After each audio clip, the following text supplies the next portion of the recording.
ఫ్లెక్సీలను తొలగిస్తే జూనియర్ ఎన్టీఆర్ కు నష్టం లేదన్నారు కొడాలి నాని. జూనియర్ ఎన్టీఆర్ ను ఎవరు ఏం చేయలేరని చెప్పారు. 1000 మంది బాలకృష్ణ చంద్రబాబులు వచ్చినా సరే జూనియర్ ఎన్టీఆర్ ను ఏం చేయలేరన్నారు కొడాలి నాని.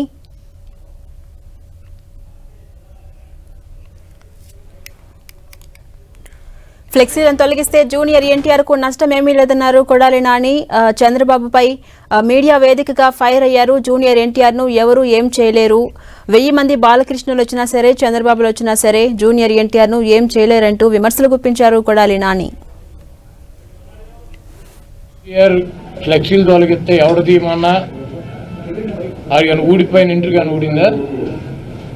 వాళ్ళ నీచమైన బుద్ధి. ఎన్టీ రామారావు పేరు చెప్పి భజన చేసుకునేటువంటి కుటుంబ సభ్యులు ఎన్టీ రామారావుని పెద్ద ఎన్టీఆర్నేమో చంద్రబాబు కోసం దించారు.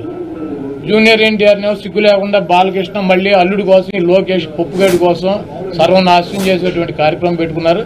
ఇటువంటి బాలకృష్ణలో ఇటువంటి చంద్రబాబు నాయుడు 1000 మంది వచ్చినా కూడా జూనియర్ ఎన్టీఆర్ ఊడిపోయినటువంటి ఇంటర్ కూడా పేర్లేదు.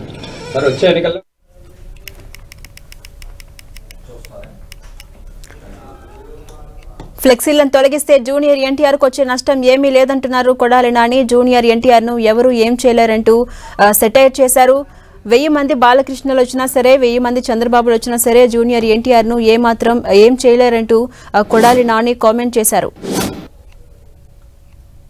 బాలకృష్ణ మళ్ళీ అల్లుడి కోసం జూనియర్ ఎన్టీఆర్ ఫ్లెక్సీలు తొలగిస్తే ఎవరు తీయమన్నా ఆయన ఊడిపోయిన ఇంటికి అని ఊడిందా?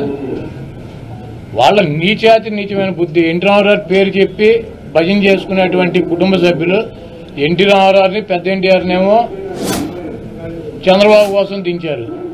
జూనియర్ ఎన్టీఆర్నేమో సిగ్గు లేకుండా బాలకృష్ణ మళ్ళీ అల్లుడి కోసం ఈ లోకేష్ పప్పుగడ్డి కోసం సర్వనాశనం చేసేటువంటి కార్యక్రమం పెట్టుకున్నారు. ఇటువంటి బాలకృష్ణలో ఇటువంటి చంద్రబాబు నాయుడు 1000 మంది వచ్చినా కూడా జూనియర్ ఎన్టీఆర్ ఊడిపోయినటువంటి ఇంటర్ కూడా పేర్లేదు. వచ్చే ఎన్నికల్లో కొడాలి నానికి డిపాజిట్లు కూడా